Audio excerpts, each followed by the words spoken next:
Nós ouvimos o músico Bruno Farias e agora a gente vai voltar para a nossa conversa, falando em democracia racial.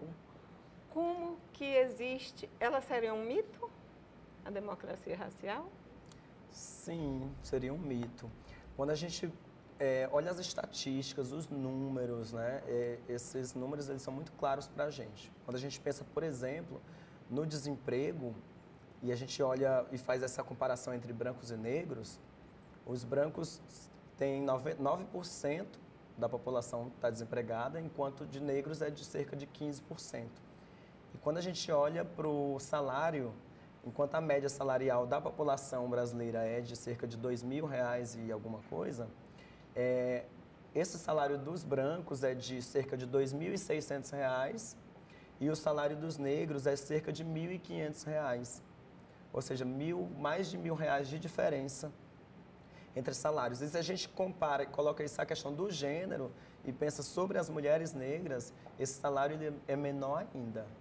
Então, assim, esse é só um dos dados. Quando a gente pensa sobre a violência doméstica, sobre o feminicídio, sobre o assassinato de mulheres, a gente vai ver que é muito maior no caso das pessoas negras. A morte de jovens negros.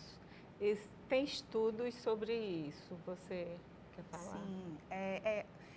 Primeiro, acho que é importante dizer que essa ideia de democracia racial é a ideia que impossibilita que a gente encare o racismo de frente, né? Se a gente não reconhece que somos racistas, é muito difícil pensar qualquer ação efetiva de combate ao racismo. Então, acho que a primeira questão aqui é pensar, assim, essa ideia que se criou de democracia racial, que foi uma ideia, inclusive, defendida por muitos intelectuais, ela é uma ideia que nos impossibilita de enfrentar esse problema hoje. Segundo, é impossível se falar na democracia racial por motivos como o Cássio coloca, pelo que eu falei ainda há pouco sobre os espaços de poder, a ausência de pessoas negras nos espaços de poder e também em virtude dessa realidade perversa que acontece hoje debaixo dos nossos olhos, que é o genocídio da juventude negra nas periferias desse país, né? Então, jovens negros são mortos, né, por uma política de Estado. Se não são mortos, estão encarcerados, né?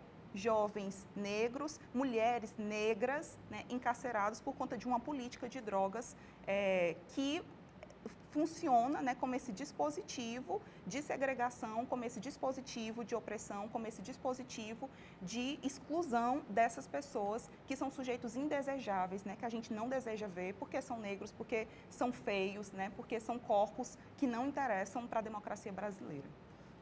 Cássio, no seu trabalho tem um processo você fala de colonização que tem a ver com a questão do racismo. Existe um processo de embranquecimento ideológico desde sempre aqui no país.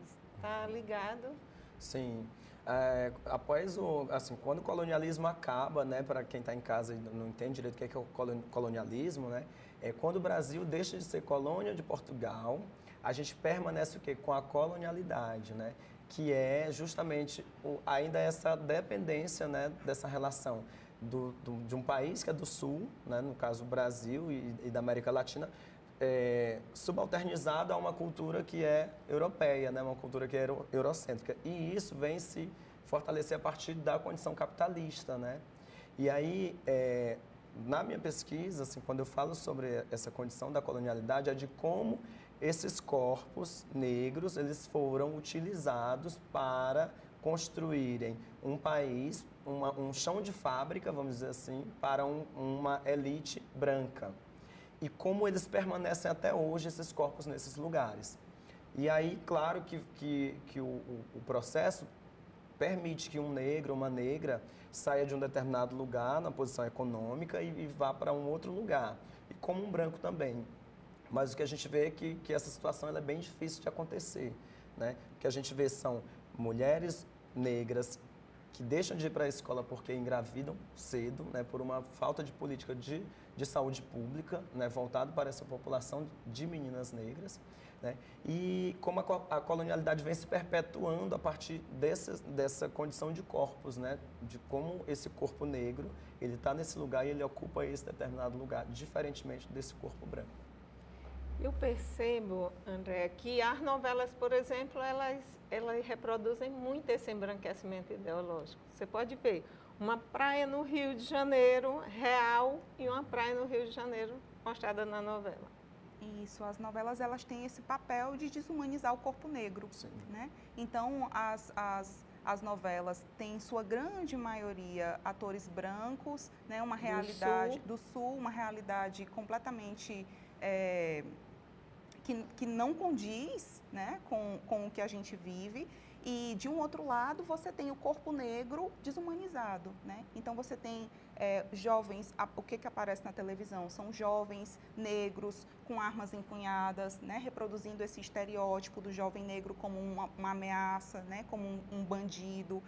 Você tem mulheres negras ocupando, historicamente, nas novelas brasileiras, esse espaço da empregada doméstica, né? Da serviçal, que está sempre ali aparecendo como como alguém que é subalterna, né, às mulheres brancas. E, enfim, uma estrutura gigantesca que a gente precisa assim, se recordar, né, que acessa a nossa vida cotidiana e que nos forma. Né? A televisão, sobretudo as novelas, elas formam, né, elas estão aí nesse processo educacional da maioria da população brasileira, sobretudo da população brasileira, inclusive que não tem acesso a outros meios de comunicação, né, a meios de comunicação pagos, por exemplo, né, como internet, como TVs fechadas. Então, é um processo, como você falou mesmo, né, de embranquecimento ideológico, quer dizer, se coloca um meio de comunicação ali, todo um processo de desumanização do corpo negro e de uma supremacia, né? Uma supervalorização das pessoas brancas, do que é ser branco, do que é bom, né? Que é bom, que é bonito, que é o que todo mundo deseja ser, né? Então, isso que o Cássio falou sobre a estética é algo muito violento. A estética, ela é política, né? Então, se eu não me vejo representada como uma mulher bonita na televisão, se eu não me vejo representada como uma mulher bonita nas capas de revista, como que eu posso querer assumir, ter o meu cabelo natural, por exemplo, né? Como é que eu posso querer ter meu cabelo cacheado se o que se tem, de um modo geral, historicamente, são mulheres que aparecem como bonitas, são mulheres loiras, magras, do cabelo liso, né? Sim.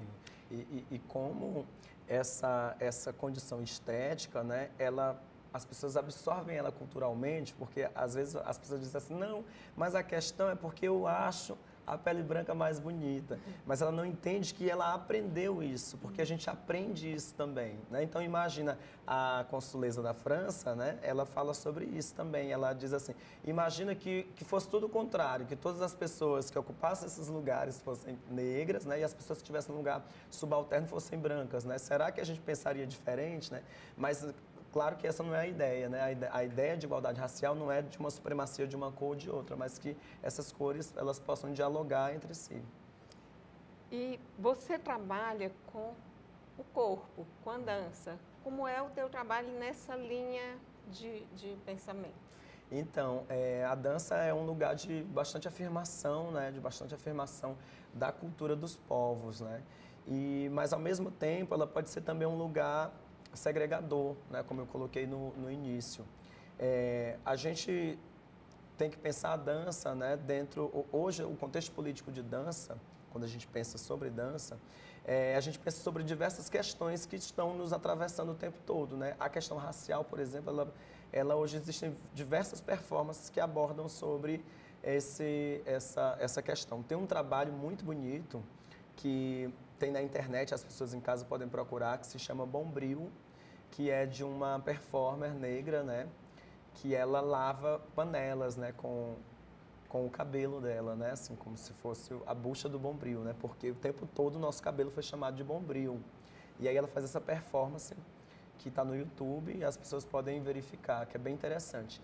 E eu tenho um dispositivo artístico também, que é o Black Hair, né? Que é a partir dessa ideia do cabelo crespo, né? Pegando histórias por exemplo, da Ludmilla, quando foi chamado que o cabelo dela era de Bombril, o desfile do Ronaldo Fraga, né? Que ele botou Bombril na cabeça das bailarinas para poder representar isso. Nós vamos para um rápido intervalo, vamos ouvir mais Dimas Bezerra e depois a gente volta com o olhar que quase ninguém vê.